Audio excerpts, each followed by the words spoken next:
اعوذ باللہ السمیع العلیم من الشیطان الرجیم من حمزہ ونفخہ ونفسہ بسم اللہ الرحمن الرحیم ربی یسر ولا تعسر وتمم بالخیر ربی زدنی علما من یطع الرسول فقد اطاع اللہ ومن تولی فما ارسلناک علیہم حفیظا ویقولون اطاعۃ فَإِذَا بَرَزُوا مِنْ عِنْدِكَ بَيَّتَ طَائِفَةٌ مِّنْهُمْ غَيْرَ الَّذِي تَقُولُ وَاللَّهُ يَكْتُبُ مَا يُبَيِّتُونَ فَأَعْرِضْ عَنْهُمْ وَتَوَكَّلْ عَلَى اللَّهِ وَكَفَى بِاللَّهِ وَكِيلًا۔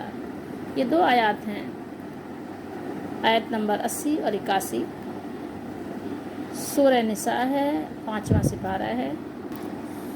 ترجمہ ابن کثیر سے ہے، جس نے رسول کی اطاعت کی، من یطع الرسول، تو بے شک اس نے اللہ کی اطاعت کی، تو اس نے اللہ کی اطاعت کی۔ یہاں بے شک نہیں ہے ترجمہ، لیکن یہ قد جو ہے بتا رہا ہے یقیناً اس نے اللہ تعالیٰ کی اطاعت کی۔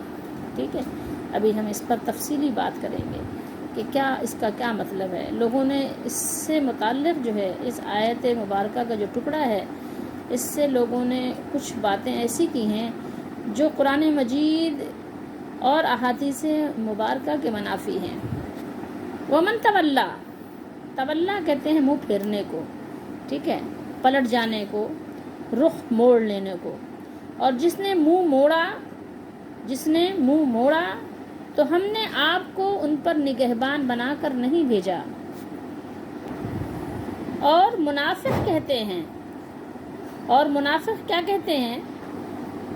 کہتے ہیں کہ ہمارا کام تو فرما برداری ہے، پھر جب وہ آپ کے پاس سے اٹھ کر جاتے ہیں تو رات کو ان کا ایک گروہ اس بات کے خلاف جوڑ توڑ کرتا ہے جو آپ کہتے ہیں، اور اللہ لکھ لیتا ہے جو وہ رات کو سازش کرتے ہیں۔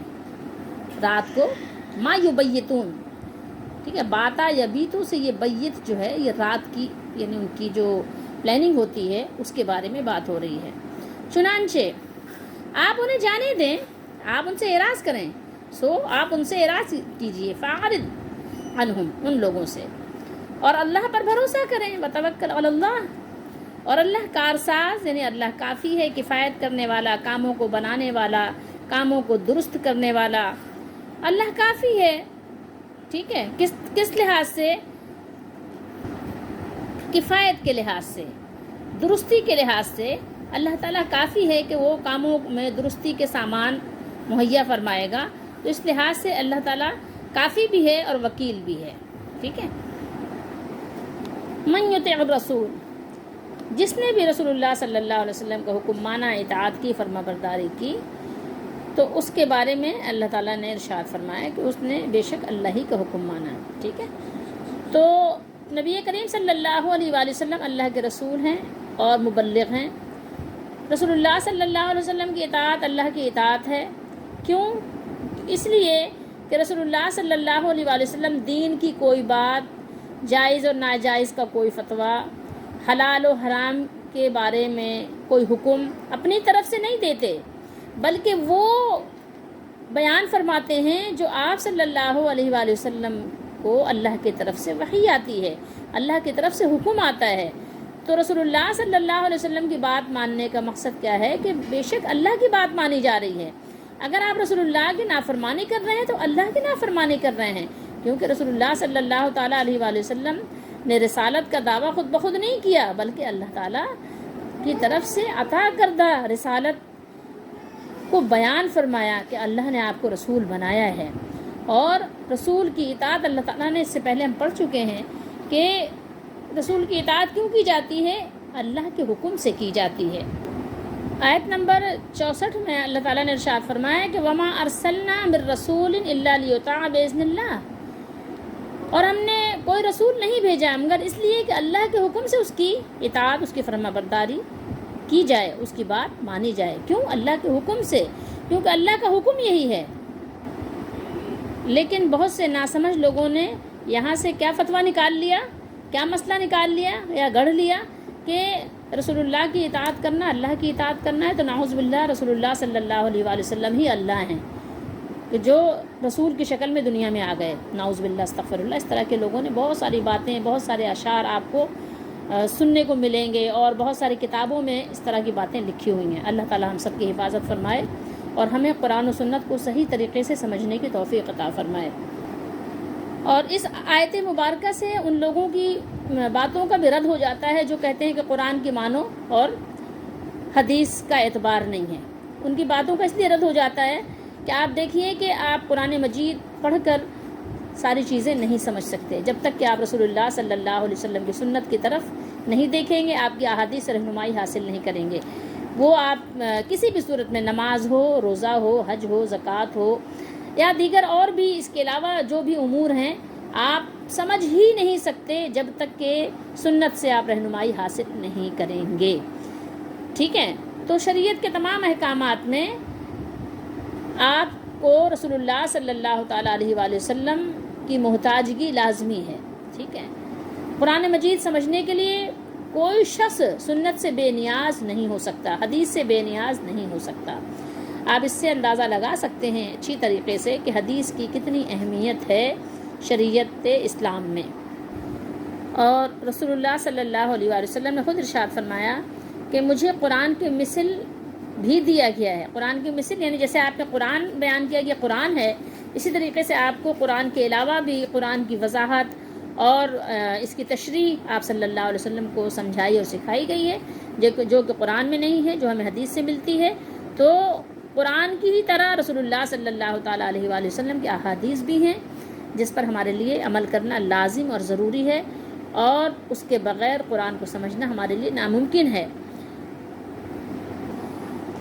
صحیح بخاری شریف میں ہے، رسول اللہ صلی اللہ علیہ وآلہ وسلم نے ارشاد فرمایا، من اطاعنی فقد اطاع اللہ ومن عصانی فقد عصى اللہ ومن اطاع الامیر فقد اطاعنی ومن عصى الامیر فقد عصانی۔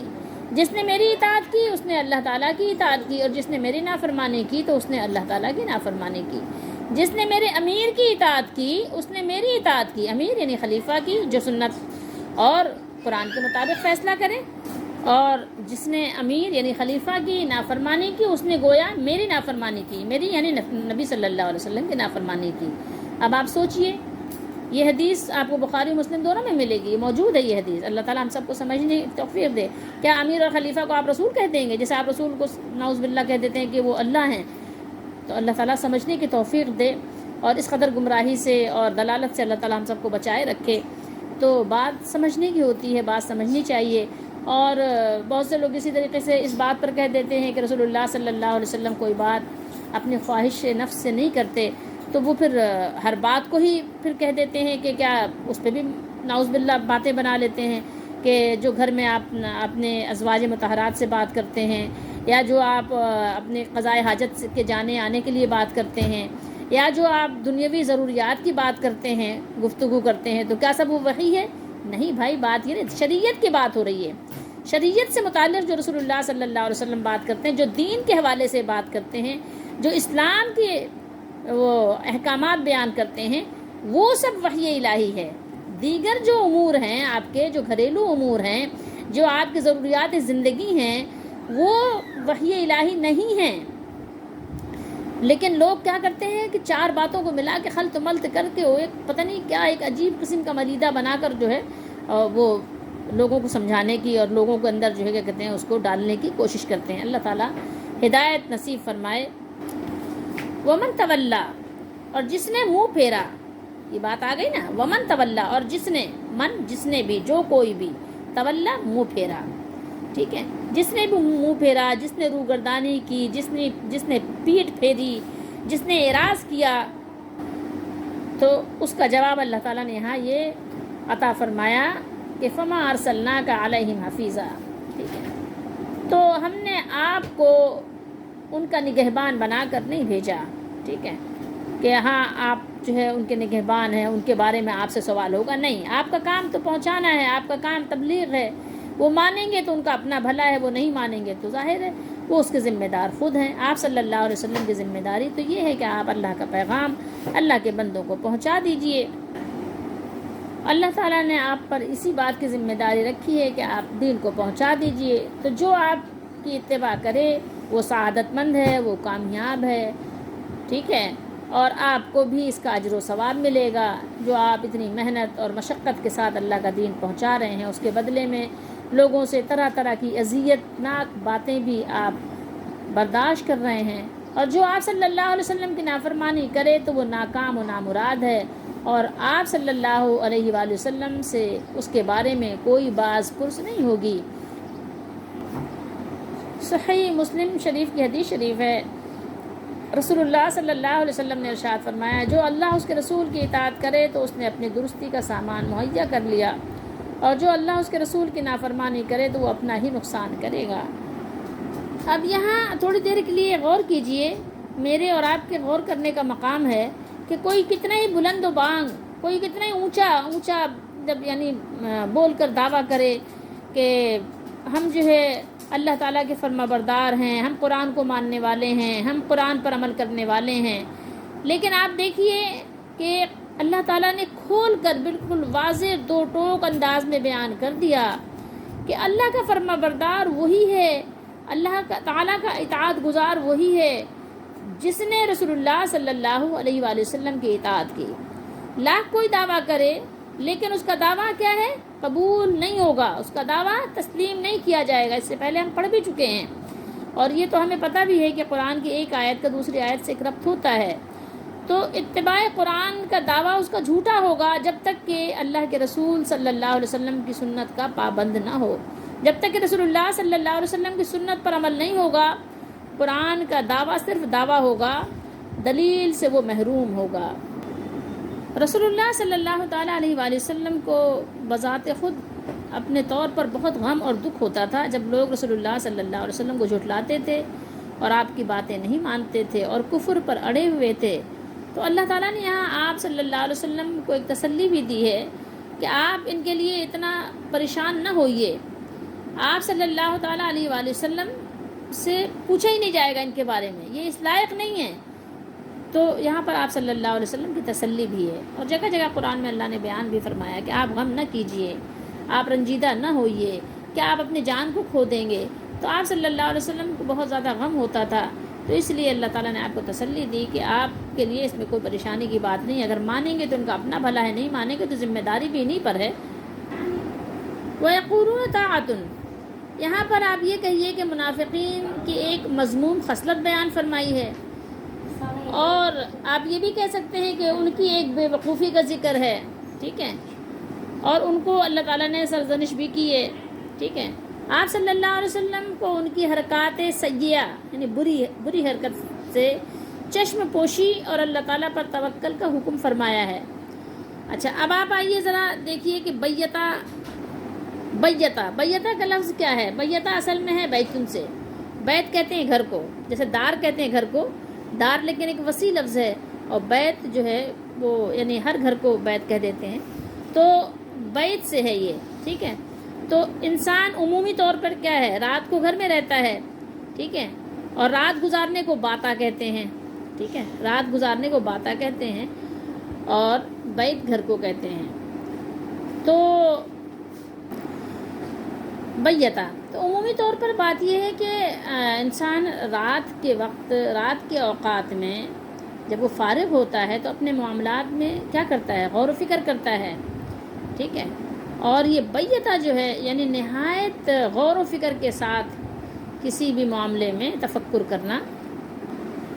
تو منافقین کا غور و فکر، ان کا تفکر کیا تھا؟ وہ یہ تھا کہ جب آپ صلی اللہ علیہ وسلم کے پاس سے چلے جاتے تھے تو بعض لوگ رات کو آپ کی باتوں کے خلاف مشورے کرتے تھے، آپ کے سامنے تو کیا کرتے تھے؟ اظہار کرتے تھے کہ ہم آپ کی فرما برداری کریں گے، آپ کی بات مانیں گے، لیکن رات کو چھپ چھپ کر اس کے خلاف باتیں کرتے تھے۔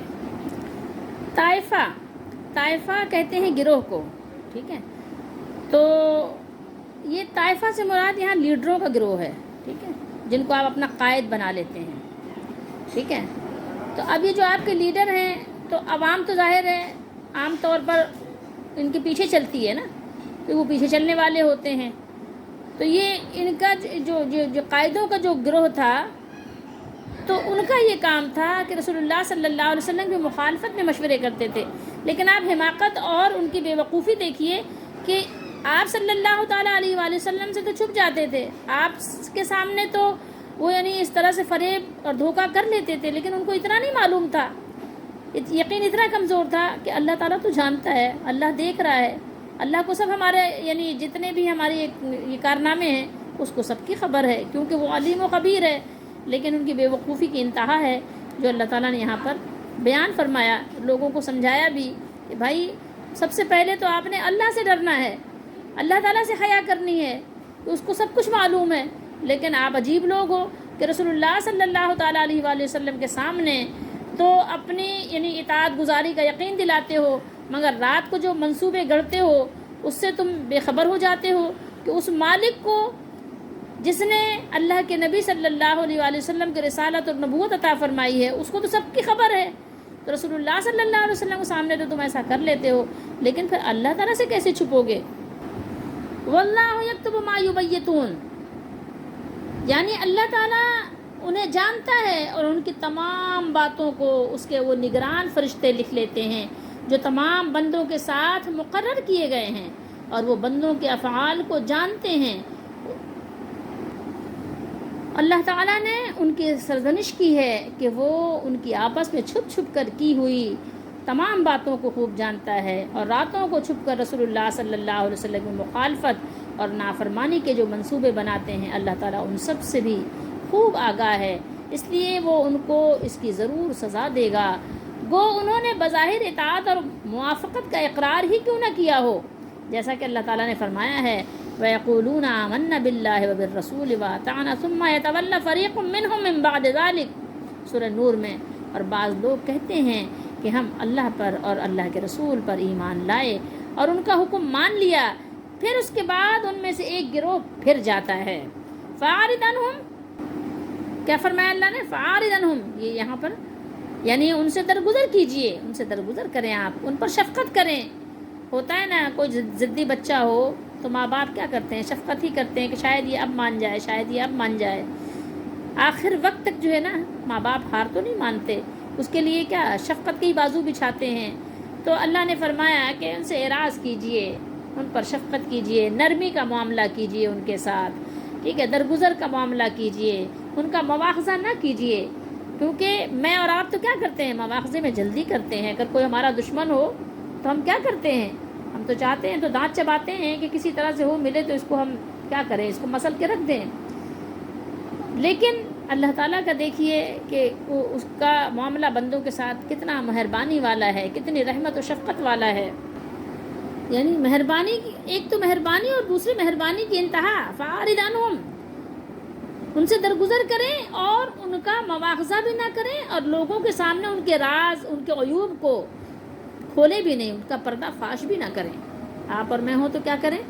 لوگوں کے سامنے خوب یعنی چرچا کریں ان کی باتوں کا. لیکن اللہ تعالیٰ دیکھیے اس کی مہربانی کو، اس نے اپنے رسول علیہ الصلوۃ والسلام کو کس انداز سے آپ نے اللہ تعالیٰ نے یعنی یہ باتیں سکھائیں کہ آپ ان کے ساتھ کس طرح معاملہ کریں. اللہ کی مہربانی پر آپ کہنا چاہیے کہ بار بار شکر کریں کہ اللہ تعالیٰ نے کیسے اپنے بندوں کا پردہ رکھا اور کتنا ان کو موقع فراہم کیا کہ بھائی ٹھیک ہے تمہیں اور بھی موقع دیا جاتا ہے، اب سدھر جاؤ، اب سدھر جاؤ، اب سدھر جاؤ، بازا بازا ہر آنچ ہستی بازا، واپس آ جاؤ، سدھر جاؤ، توبہ کر لو. لیکن ایک چیز اور بھی سکھائی اللہ نے، ایک اور دیکھیں حکمت کی بات ہے یہاں، میرے اور آپ کے لیے زیادہ ہے. اللہ کے نبی صلی اللہ تعالیٰ علیہ وآلہ وسلم تو اللہ ہی سے اپنی ساری امیدیں لگا کر رکھتے ہیں، لیکن مجھے اور آپ کو سکھایا گیا، اللہ نے اپنے نبی علیہ الصلوۃ والسلام کے وسیلے سے، واسطے سے ہمیں سکھایا ہے وتوکل علی اللہ. کیا سکھایا اللہ نے؟ وتوکل علی اللہ وکفی باللہ وکیلا. ٹھیک ہے کہ ان سے ڈرنے کی ضرورت نہیں ہے کہ منافق یہ سب فریب کاریاں کر رہے ہیں تو ان سے ہم ڈرنے لگیں، ڈر کر جو ہے گھر میں دپک کر بیٹھ جائیں. ٹھیک ہے، ایسا نہیں ہے، بلکہ کیا کرنا ہے؟ اللہ پر بھروسہ کریں. اللہ تعالیٰ سچوں کے ساتھ تو اللہ ہے، ٹھیک ہے، اور اللہ کافی ہے، کام بنانے والا، کارساز، وکیل، کفیل، ہر لحاظ سے اللہ تعالیٰ کافی ہے. وہ ہر اس شخص کے لیے کافی ہے، اس کا حامی اور ناصر و مددگار ہے جو اس پر بھروسہ کرے اور اس کی طرف رجوع کرے.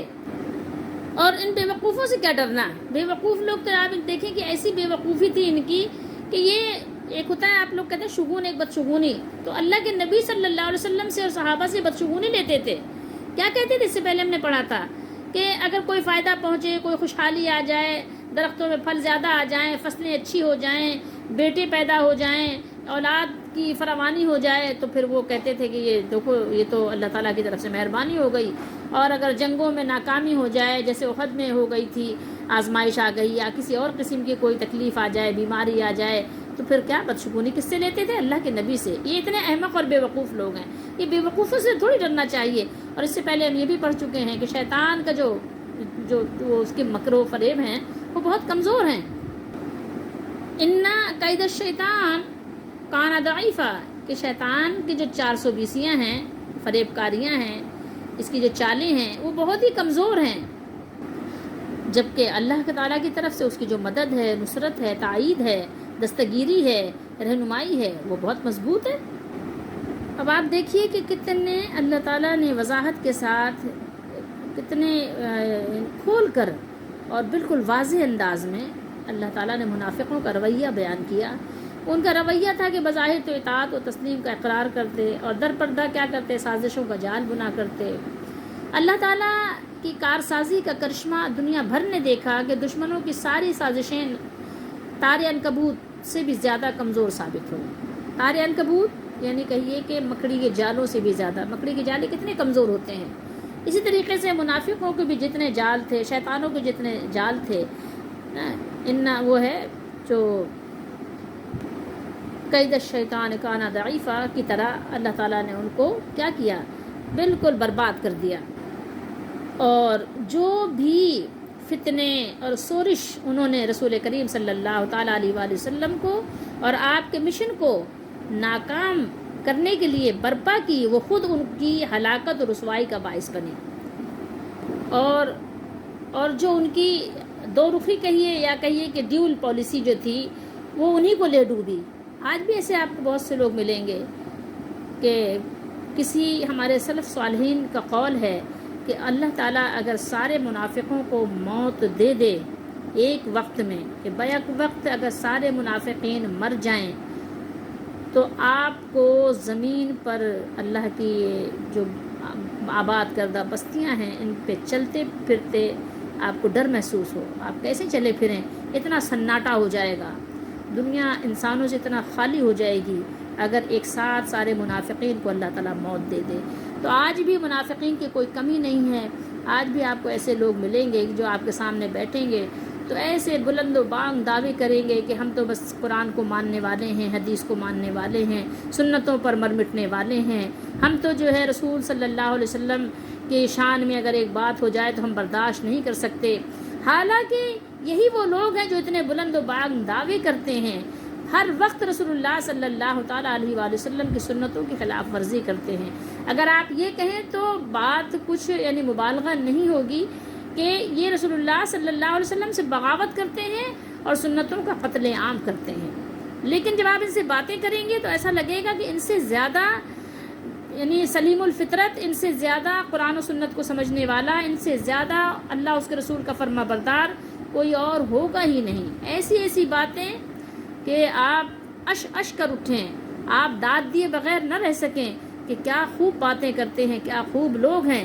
لیکن ایک علامت تمام علامتوں میں سے یہ بھی ہے کہ جو ایمان والے ہوتے ہیں وہ اتنی باتیں نہیں کرتے جتنی باتیں لمبی چوڑی لچھے دار منافقین کرتے ہیں. ان کی باتیں آپ سنیں تو واقعی دل پہ اثر کر جائیں. ان کی باتیں آپ ان سے متاثر ہوئے بغیر نہ رہ سکیں، اور ممکن ہے کہ آپ ان کے مرید بن جائیں اور ان کو اپنا لیڈر مان لیں، اپنا قائد بنا لیں. لیکن حقیقت حال یہ ہے کہ یہ سارے کچھ جو ان کے بلند و بانگ دعوے ہیں یہ لوگوں کے سامنے، پبلک کے سامنے ہیں. لیکن جب یہ تنہائی میں ہوتے ہیں تو آپ کے ہی خلاف ہی منصوبے بناتے ہیں، اسلام کے خلاف ہی ان کے سارے جو ہے جتنے بھی ان کے منصوبے ہیں اسلام کے خلاف ہی وہ کام کرتے ہیں. لیکن یہ ہے کہ کبھی یہ ظاہر نہیں ہونے دیتے. اللہ تعالی ہم سب کو سمجھنے کی توفیق دے کہ بہت زیادہ پھونک پھونک کر قدم رکھنے کی ضرورت ہے. اب راہ بر کی شکل میں آتے ہیں راہ زن، اب راہ بر کے شکل میں آتے ہیں راہ زن، مولا میرے ایسے وقت میں ایمان بچائیے کہ اب ایسے لوگوں سے تو بچنا بھی بہت مشکل ہو گیا ہے. اللہ تعالیٰ ہم سب کے ایمان کی حفاظت کرے اور ایسے لوگوں کو سمجھنے کی توفیق دے.